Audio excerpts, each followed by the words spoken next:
We're diving deep into the humanitarian crisis unfolding in northern Gaza today. Yeah. You know that image we talked about? Right. The young Palestinian man, Shaaban al-Dalou, completely engulfed in flames. Oh, yeah. Really just a powerful image that's captured the world's attention. Yeah. And so today we're going to try to sort of unpack and understand the bigger picture behind that moment. Sure. We've got two key sources we're looking at for this deep dive. Yeah. One is a Washington Post article, and that one's focusing on the political and diplomatic response. Okay.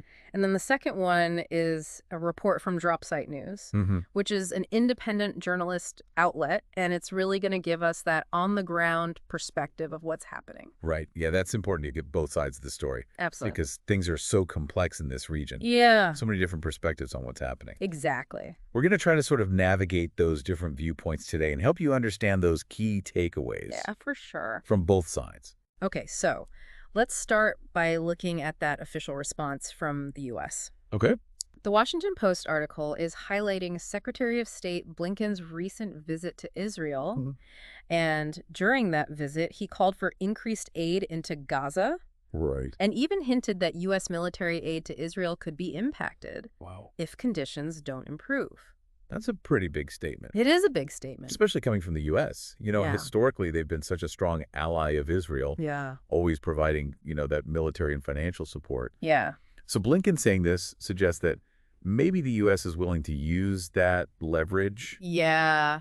to pressure Israel into easing this crisis. Right. What's unclear is how far are they willing to go? Yeah, exactly. How much pressure are they actually willing to apply? Exactly. And then we have Defense Secretary Austin, who's arguing that allowing aid is actually in Israel's own best interest. Interesting. Because he says it would prevent those future generations of Palestinians from resisting. I see. So what do you make of that? Well, it raises all sorts of questions, doesn't it? It does. I mean, on the one hand, it could be seen as a pragmatic approach. Yeah. Right. Maybe they're trying to break this cycle of violence. Yeah.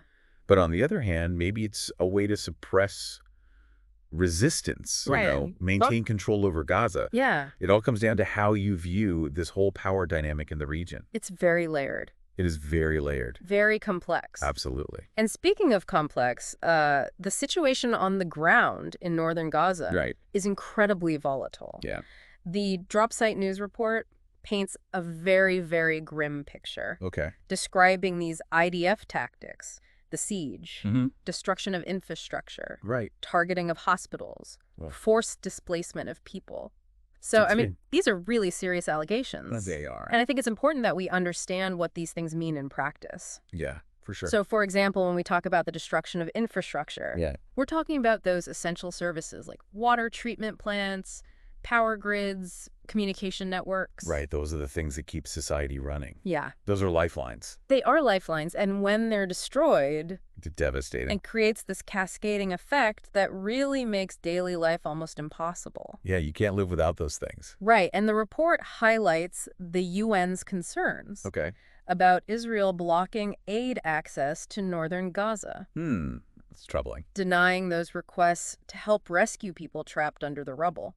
Oh, wow. So what do you make of this denial of aid?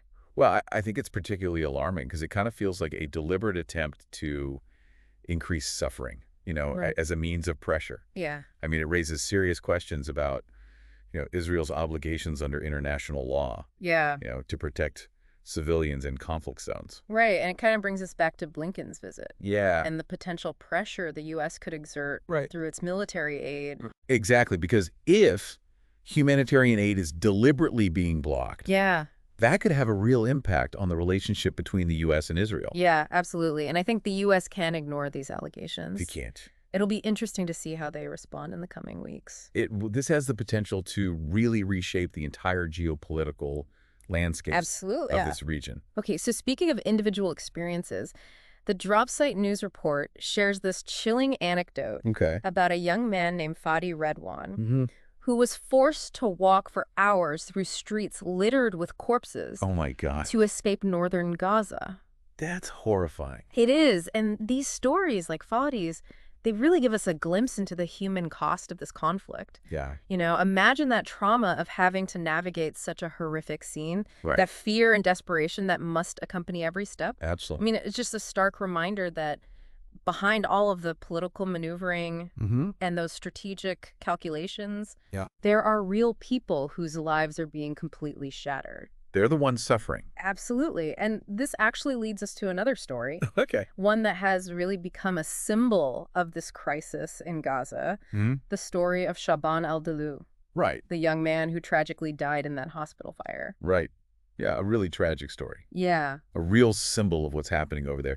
His story, as detailed in the New York Times, is really just a tragic example of the impact this conflict has on the dreams and aspirations of an entire generation. Yeah, and reading about his life, I mean, a bright young man, top of his class, memorized the entire Quran, dreamt of becoming a doctor. Wow.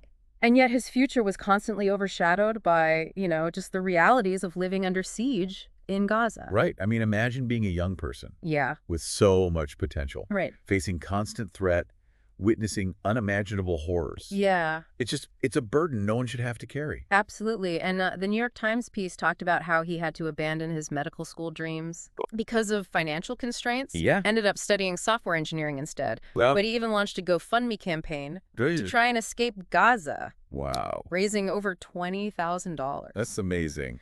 But the Rafah border crossing into Egypt was closed, Right. and medical evacuation seemed like a distant possibility. So he was trapped. He was trapped. And his social media posts really reveal that depth of despair. Oh, yeah. He wrote about the loss of friends, Yeah. the fear of sudden death, Right. the feeling of hopelessness that just permeated his life. It's just devastating. And then, after surviving a mosque bombing that killed 26 people, Right. he sought refuge in the very hospital compound I know. that would ultimately become his final resting place. It's almost unfathomable to think about It is. seeking safety in a place that's supposed to be a sanctuary, Right. only to be caught in a fire fueled by the very conflict you're trying to escape. It's just tragic. And the fact that his mother also died in the fire, and his younger brother later succumbed to his injuries. Oh my goodness. That makes the tragedy even more profound. Yeah, it really underscores the indiscriminate nature of this conflict. You know, absolutely. how it just tears families apart, Yeah. leaves behind a trail of unimaginable grief. And while the international community has expressed concern, Yeah. we have to ask, is it enough? Is it enough? The U.S. ambassador called the hospital fire a horrific scene. Right. And both Blinken and Austin have pressured Israel to improve humanitarian aid access. But will these statements lead to concrete action? That's the question. Will there be accountability for civilian casualties? Right. Or will this just become another instance of international condemnation followed by inaction?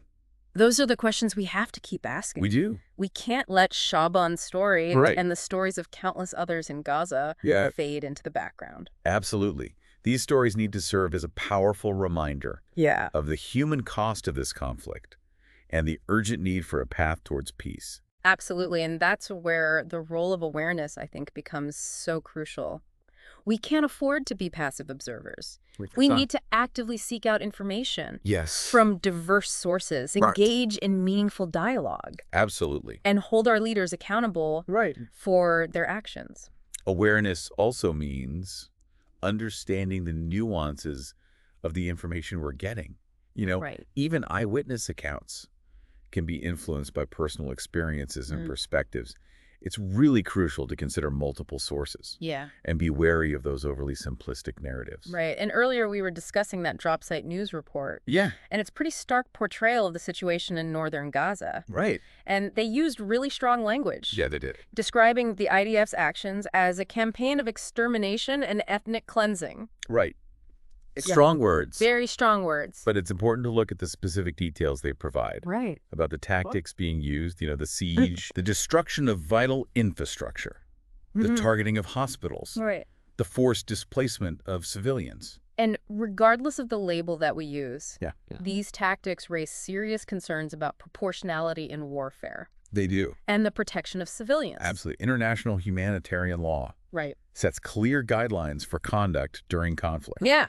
And it's essential to hold all parties accountable to those standards. Absolutely. The Dropsite News report also mentioned the UN's concern about Israel blocking aid access to northern Gaza. Right. They even highlighted specific instances where Israel denied requests to rescue people trapped under the rubble. Yeah, that's a critical issue because it raises questions about whether Israel is fulfilling its obligations Right. as an occupying power to ensure the well-being of the civilian population. Exactly. Denying access to essential aid, especially in such dire circumstances, is a grave concern. And it brings us back to our discussion about Blinken's visit. Yeah. And the potential leverage the U.S. has through its military aid. It's exactly. If Israel is deliberately blocking humanitarian aid, it could have serious repercussions for U.S.-Israeli relations. Absolutely.